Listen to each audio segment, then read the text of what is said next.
బంగారు షాపులోని యజమానిని ఇద్దరు కిలాడి లేడీలు బురిడి కొట్టించిన ఘటన ఎన్టీఆర్ జిల్లా ఇబ్రహీంపట్నం మండలం కొండపల్లిలో చోటు చేసుకుంది. ఫంక్షన్ ఉంది, అర్జెంటుగా బంగారు నగలు కావాలంటూ షాపు యజమానులను హడావిడి చేశారు.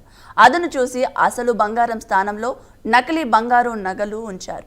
బంగారం నగలతో ఉడాయించారు. కాసేపటికి జరిగిన మోసాన్ని గ్రహించి షాకు గురైన షాపు యజమాని పోలీసులకు ఫిర్యాదు చేశాడు. షాపులో ఉన్న సీసీ ఫుటేజ్ ఆధారంగా పోలీసులు దర్యాప్తు చేపట్టారు.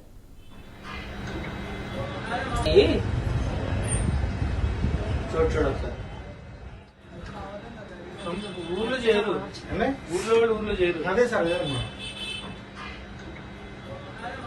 అదే కంపెనీలో కనపడుతున్నాం. ఊర్లో చేయరు, ఊర్లో చేయరు. అదే సార్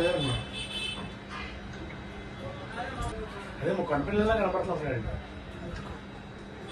ఊర్లో చేయరు, ఊర్లో చేయరు. అదే సార్